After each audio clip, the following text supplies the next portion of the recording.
Viewers, I need to ask you something serious. Have we just witnessed the first cracks in Canada's foundation? Because what happened in the West this past week isn't just another political headline, it feels like history unfolding in real time. Alberta, Saskatchewan, Manitoba, and British Columbia, four provinces that together hold the economic engine of the country, have stepped forward with a coalition so bold, so unprecedented, that Ottawa is scrambling to figure out how to respond. For years, people talked about Western alienation like it was just background noise. Complaints about unfair transfer payments, frustration over carbon taxes, anger at pipelines being stalled. We've all heard it before. But what's different now?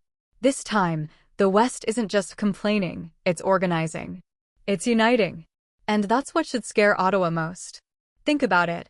Alberta has always been the firebrand, the one province openly flirting with sovereignty. But Alberta standing alone could be dismissed as noise. Now, Alberta isn't standing alone. Saskatchewan is in lockstep, Manitoba has broken from its usual cautious stance, and British Columbia, yes, even BC, with its massive economy and Pacific ports, has joined the pact. Together, these four provinces account for enormous natural resources, shipping lanes, farmland, and economic power. This isn't symbolic anymore, this is leverage. And where did this start? A closed-door meeting in Calgary just last week. Insiders are calling it the Western Sovereignty Summit. Details are scarce, deliberately scarce, but what has leaked is enough to shake Ottawa's confidence. A shared platform has been drafted. Joint control over natural resources. Demands for independent say in taxation. Even talks of setting their own immigration policies. That's not tinkering around the edges of federalism, that's redefining it altogether. Let me put it bluntly, if these provinces follow through, Ottawa will lose control over the very pillars that keep the Federation together. Energy, agriculture, trade, borders. Once those levers are pulled away, what does Ottawa actually govern? And make no mistake, this isn't just talk. The mood out west has shifted.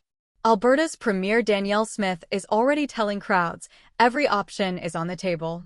Saskatchewan's leadership is openly warning that if Ottawa doesn't start sharing real power, the bonds that hold us together will weaken. Manitoba, long the quiet middle child of Confederation, has shocked observers by fully embracing this movement. And BC, with its ports and booming Pacific trade, is the ace up the sleeve. Together, this coalition has teeth. So how is Ottawa reacting? Prime Minister Mark Carney went on national television with a carefully worded statement declaring Canada's unity non-negotiable. But here's the problem. Words aren't calming the storm. Behind the scenes, insiders whisper about emergency cabinet sessions, lawyers being called in to see what tools the Constitution actually gives the feds, and even talk of financial sanctions to force compliance. But the truth is, no one in Ottawa has faced this kind of coordinated rebellion in modern Canadian history. And here's where it gets even more explosive.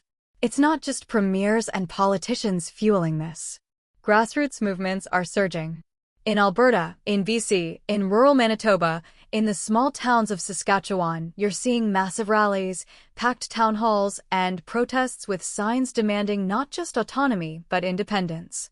Hashtags like #WestOut and #FinalSplit are trending online, echoing across social media like a rallying cry.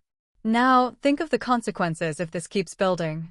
Alberta and Saskatchewan could start setting their own energy export rules, bypassing federal oversight. BC could change trade protocols in its ports, affecting every container that flows into Canada from Asia. Manitoba could withhold cooperation on federal programs. Overnight, the machinery of Canada could grind to a halt. And when the machinery stops, the money stops. This is why analysts are sounding the alarm. The Canadian economy, already fragile, would be shaken to its core. And beyond economics, there's the identity crisis. What does it even mean to be Canadian if half the country feels alienated and ready to bolt? And don't forget, the rest of the world is watching. Washington, London, Beijing, they're all taking notes, because a divided Canada doesn't just affect Canadians, it affects global trade, defense, and energy markets. Suddenly, Canada isn't the picture of stability on the continent, it's a question mark. Here's the bigger truth I want you to take away. This coalition isn't some short-term protest. It's a signal. A declaration that the West has had enough of Ottawa's rules. Whether or not this leads to full independence, one thing is clear: the status quo is dead. But here's the angle nobody's talking about yet. How are Ontario and Quebec, the heart of central Canada, going to respond if the West keeps pushing? Think about it. Those two provinces have long carried political weight in Ottawa. If they sense that Alberta, Saskatchewan, Manitoba, and BC are carving their own path, expect pushback, hard pushback.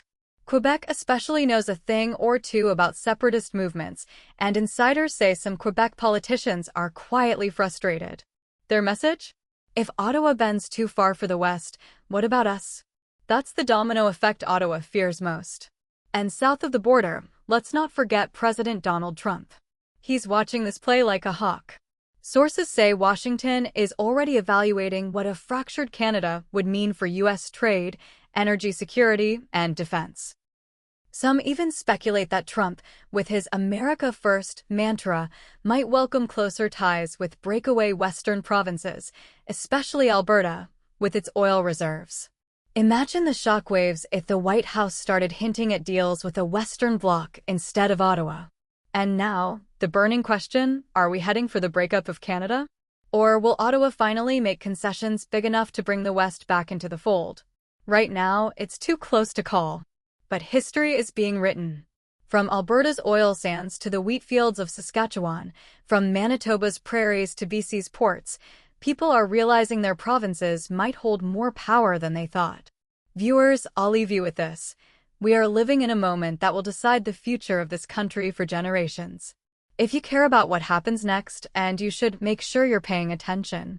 Because whether Canada pulls through united or breaks into something new, the decisions being made right now will shape the next century.